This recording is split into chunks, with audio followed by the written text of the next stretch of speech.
Hello everyone, this is our special episode or special portion of the episode where first time we have a guest on the podcast, an avid tweeter, one of the better opinion bearers of the game, prolific cricket blogger, a very good podcaster, a man who traveled to England and Australia and India lost 4-0, so we have him to blame.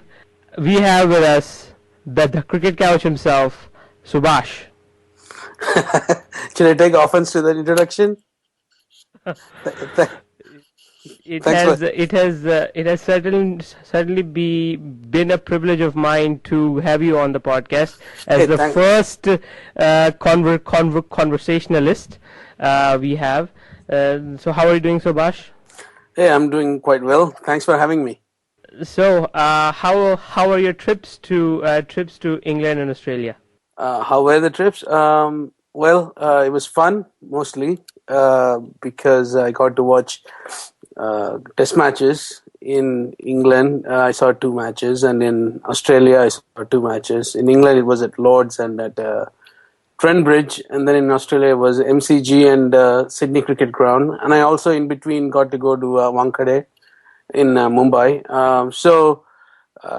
Watching cricket in all these legendary cricket grounds, it's always a life dream of any cricket fan. And I was happy that I was able to do that in the span of 7-8 months. I could go to 5 different test grounds. It's amazing. Yeah, I remember going to Lord's once in my life, and it was an amazing experience actually, just being there on that balcony where so many historic moments have taken place. So it was just amazing. I mean, I never got the opportunity to actually watch a match there, but just standing there and just going for a tour around the ground was just amazing. Yeah, I mean, the history associated with that ground, it's pretty neat. But to be honest, the most awe-inspiring cricket ground was MCG in Melbourne. That was, it's a much bigger ground, more spacious. It's overawing to be inside MCG on Boxing Day, where you have 75,000 people. Whereas Lord's it's more polite crowd and traditional crowd, but MCG anything goes. People are having a good time. It's vacations in Australia because it's Boxing Day and all that, and it was India playing. So first day of a series, test series. So that was a lot of fun. A lot more. MCG was a lot more fun than any other cricket ground. Wankhede, when Sachin was nearing a century, was a pretty good experience. Each ground, that's the nature of cricket and countries. That doesn't matter where you go. Each cricket ground or the town it's in, or the country it's in, brings its own flavor to the cricket watching experience. For example, in Bombay you couldn't take anything inside, but still, the atmosphere was electric. Whereas in Australia and in England, you could take some stuff. You could take bags and you could take your sandwiches in. The crowd is a little more, how should I say, rowdy because of the beer flowing. Whereas recently I went to a test match in West Indies. It's a carnival atmosphere, people bring in giant coolers of food and booze, and everybody's out there to have a picnic. I don't think you can bring in the kind of stuff that you can take to a cricket ground in West Indies to any cricket ground in the world. So every cricket ground has its own flavor, and I've had the luck and opportunity and privilege to be in 6 of them recently. So it's been a lot of fun. Truly a great story, and my goal is to go to the MCG and Lords to watch India play a test match there, and you certainly saw that happen. Now, as I mentioned in my introduction, you are an avid blogger and a podcaster. How how did you get into blogging, and what sort of inspired you to get into blogging and stuff like that? I don't know whether it was an inspired choice or anything. It was just one of those things, you know. Why do you buy an iPhone? Because it's there. Something like that. That's how it got started. So, blogging in the early mid 2000s, blogging was everybody. Well, as a kid, I used to have diaries and journals. So it was just a natural extension when it was available online. I used to have my own blog in 2006 time, and then I started focusing more about cricket, and then I started this Cricket Couch website sometime in 2010, I think. And then I thought, everybody has a blog, everybody has their opinion. And I always wanted to do podcast because I thought I might be good at it, or I should at least give it a shot. And but I sort of was being lazy. But I did one podcast for I don't know if this for Board Cricket Crazy Indians (BCCI). BoardCricketCrazyIndians.com. That's right. I hosted a podcast for them. It was called Board Dwani, and it was about Willow TV and stuff. Once I did that, while in the process of doing it, I had figured out all the technical aspects of, how to do a podcast, how to record, how to edit, and all that, how to upload, publish.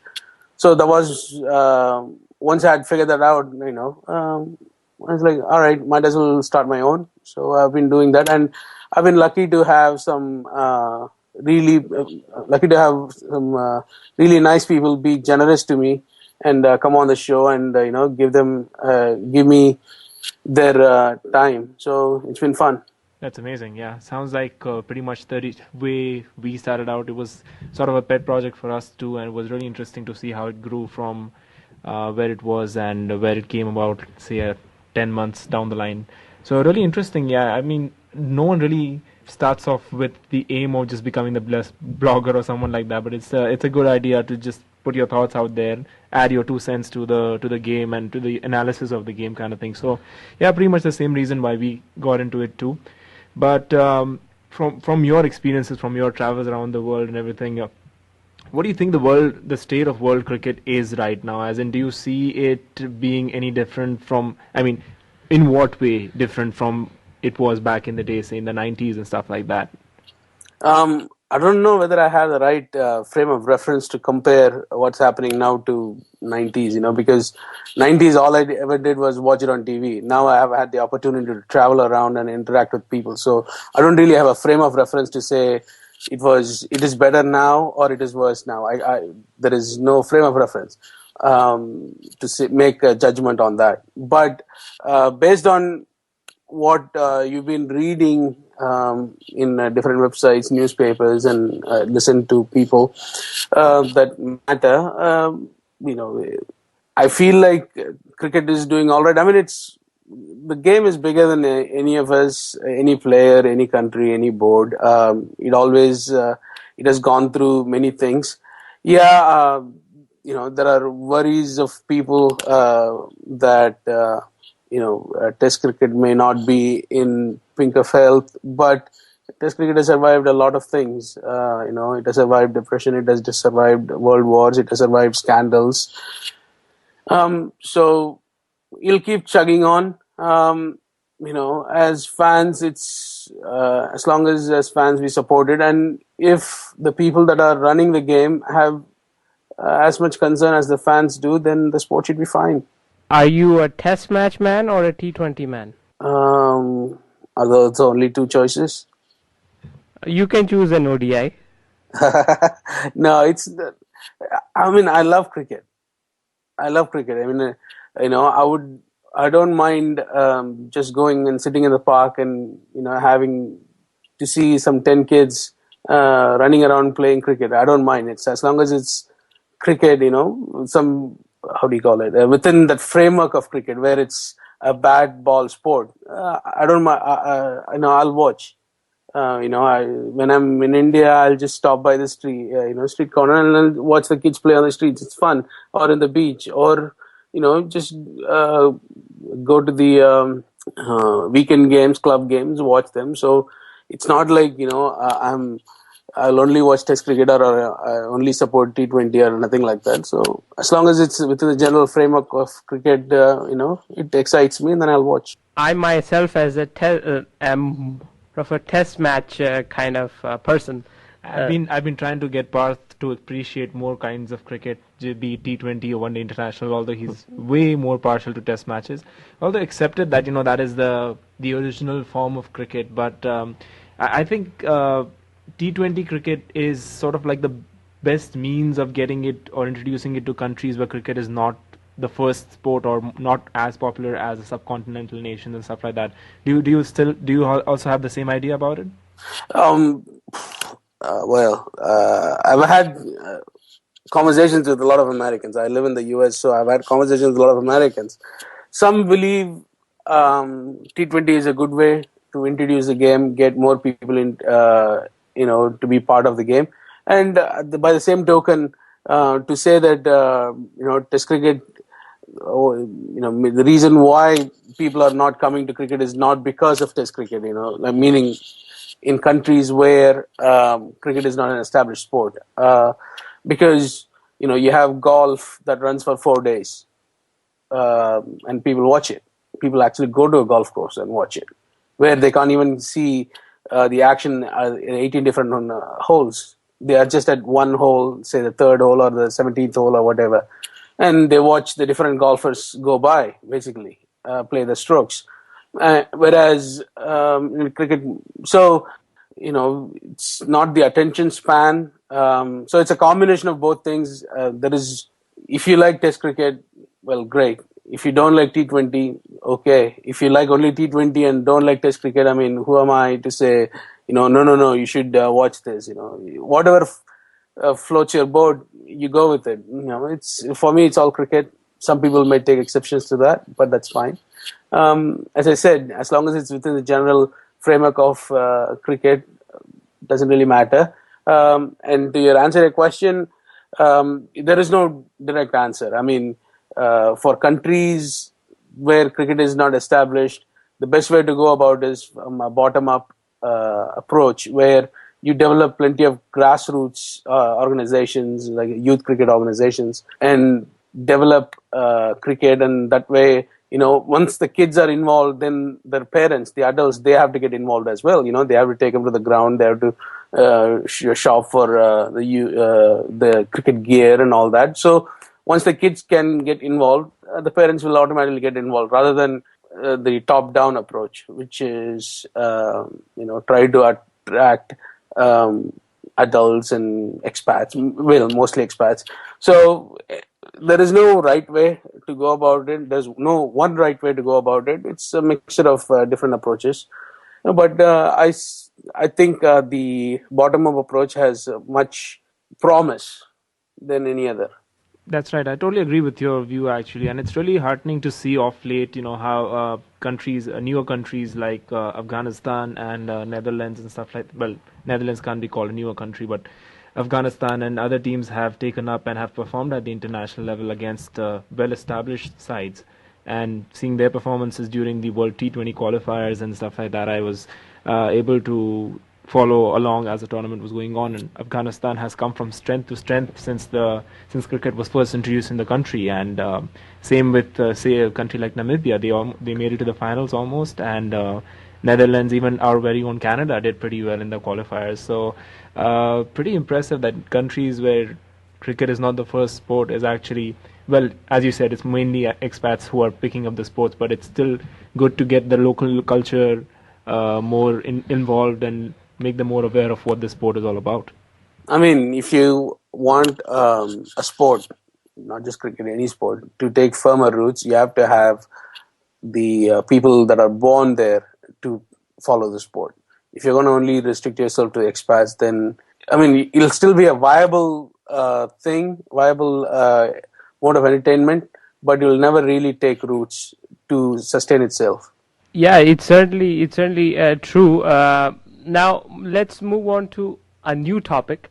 I mentioned in your introduction that you are an avid tweeter. I just have very recently found out the benefits of Twitter for a cricket follower, and I think it's sort of like a mini blog. What is your opinion on it, and what do you gain from Twitter? Well, I don't know, man. Avid tweeter or anything because I mean the experience while watching say a cricket match with other like-minded people. It's like sitting in your living room with your friends having a beer. Instead, here you're having a beer and then talking to your friends through Twitter. So it makes for a good communal experience. But I like Twitter because it becomes a platform for information exchange that you never thought was possible. I mean, for example, I didn't know you existed, or you didn't know I existed without Twitter, basically. And you get to meet a lot of people online, and so you make some really good relationships. After a while, and Twitter, the variety, you get exposed to many different thinking processes and different thoughts and the depth of thoughts that sometimes you're not capable of yourself. So, which is what attracts me to Twitter, even though sometimes it can be overbearing, but for a large part, it gives you access or makes you aware of information that you didn't know existed. So that's one of the main reasons why I like Twitter. That's exactly the reasons why I like Twitter. Now you also said that you went to India to watch Sachin nearly score his 100th at the Wankhede. That was probably the last time you saw him play. Last time you saw the famous Indian batting lineup play.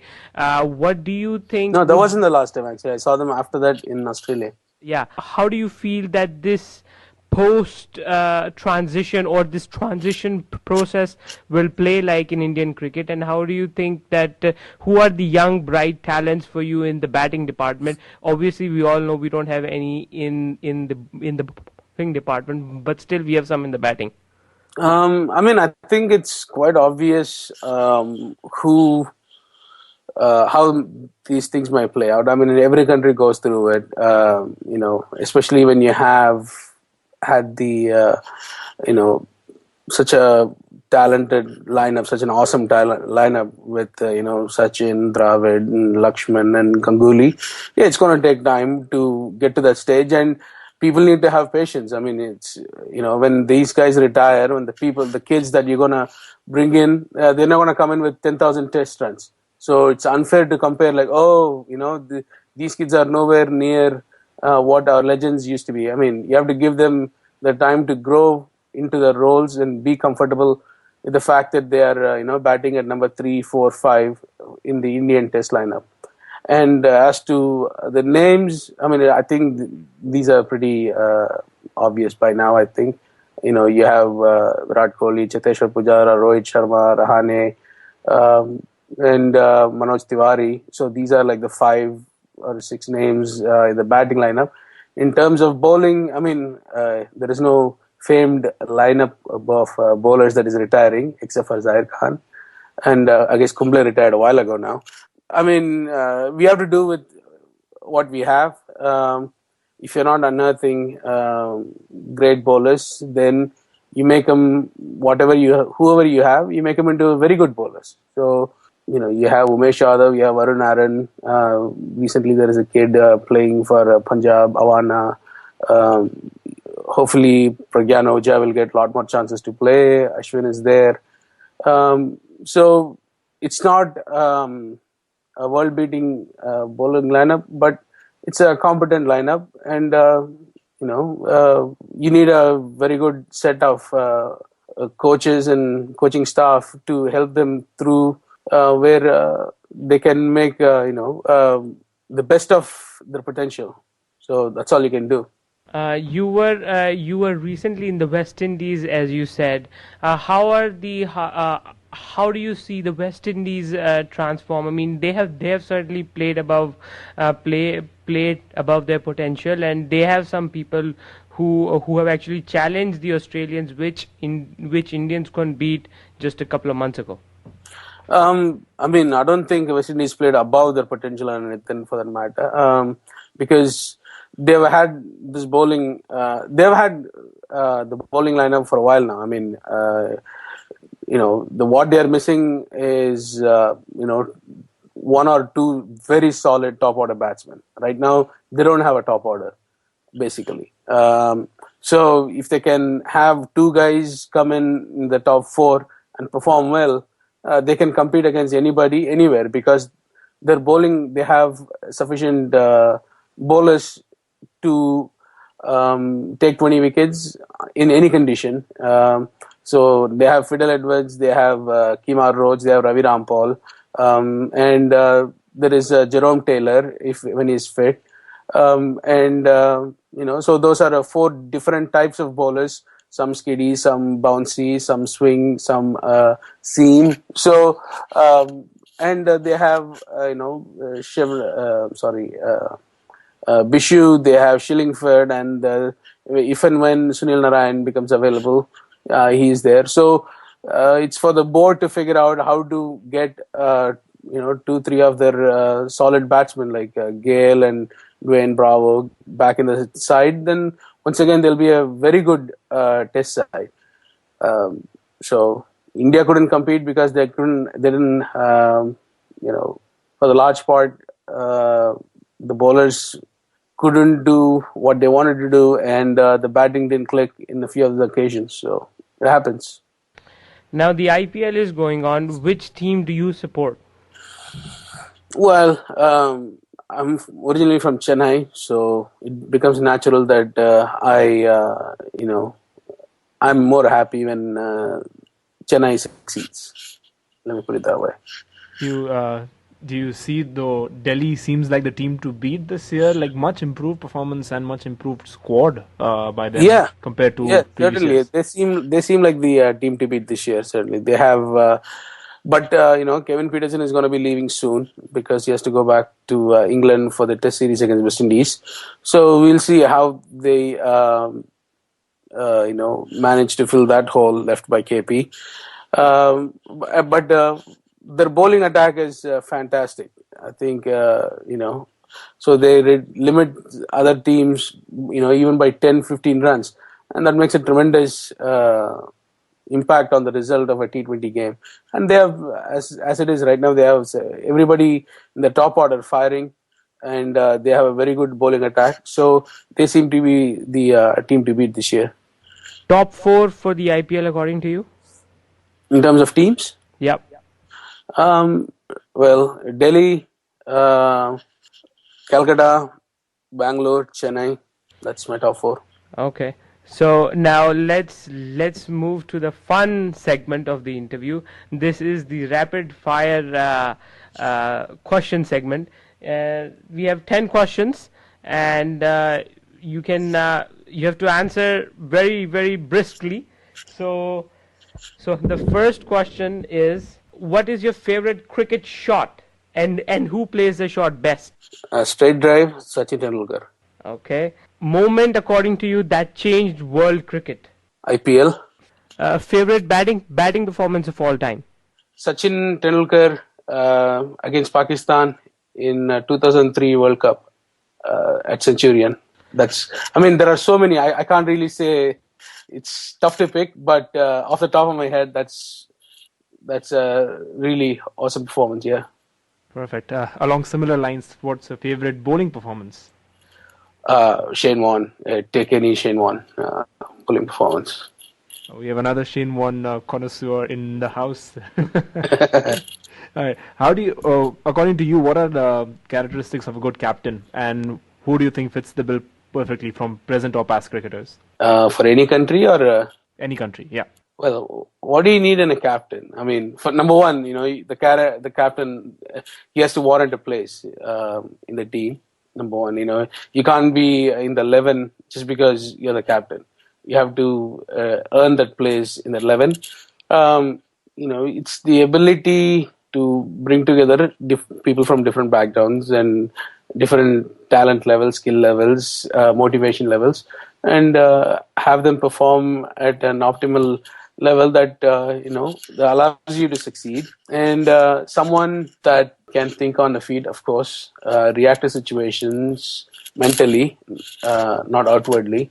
And out of the people right now, I like Dhoni as a captain.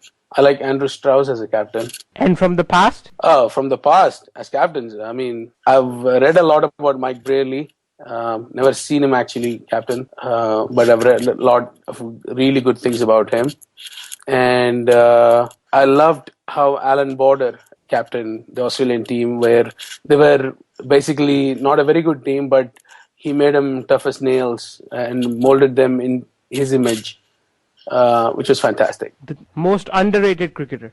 I don't know of any. Come on, you have to know someone. No, I don't know of any underrated cricketer. What do you mean underrated?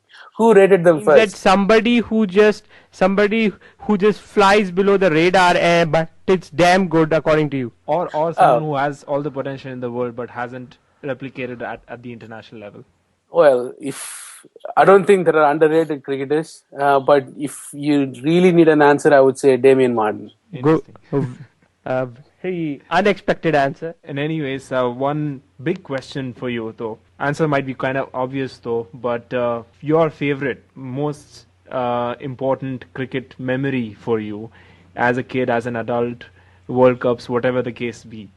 The one that you cherish the most. One that I cherish the most. Well, it all depends on when it happened in your life. For me, 1983 World Cup win will always be special because that was when I really got hooked onto cricket. After that, seeing how my elder brothers were happy and you could see the pride in their eyes and stuff. I didn't really understand the magnitude of what had happened. I was 6 or 7 years old at the time. So that's one really awesome thing. And for me, as a growing up, staying late at night listening to radio, that was always a very special thing to do. It was very exciting. As one of my favorite memories, cricketing memories, is Sachin Tendulkar against Australia at Sharjah, where he scored a century to qualify India into the finals, and then scored another century and won the final. Because it was the last pieces of cricketing action that I saw in India before I moved to the United States. So that'll always be a very special thing. And the test series before that against Australia at home in March of 1998. Other than that, I would say 2003 World Cup, India versus Pakistan. Not because of what had happened on the field, but off the field, because I had set up TVs in my apartment with the two of my roommates, and we had let people to come in and watch the match. And so that match, we had about 100 people, 80 or 100 people in my house, and half of them were Indians, half of them were Pakistanis. It was a fantastic atmosphere watching cricket match. And at the end of the game, there were no hard feelings. Everybody shook hands, walked away, the way cricket is supposed to be. So that's one of the most cherished cricket watching experience memory in my life. Okay, so I'm gonna ask you 4 quick questions now. Favorite batsman? Sachin Tendulkar. Favorite bowler? Malcolm Marshall. All-rounder? Favorite all-rounder? Wasim Akram. Favorite wicketkeeper? Favorite wicketkeeper? Adam Gilchrist. Thank you for being with us today. I appreciated you actually joining us for our first conversation. It was certainly a pleasure to have you. I will post your blog and your Twitter handle on our website, just so that people can go and check your blog out and your good work on cricket blogging right now. I really appreciate you coming. So thank you very much. Hey man, thanks for having me. My pleasure. It was fun. Thank you. It was great having you and sharing our views with you and hearing to your views on cricket with us. And thank you. I'm pretty sure all our listeners would be happy to have someone else, a third party on the show, and understand what they think, not only the two of us. And it was really great having you. And thank you so much for taking time out for coming. My pleasure. Thanks for having me again. Thanks. Thank you so much. All right, goodbye. Bye.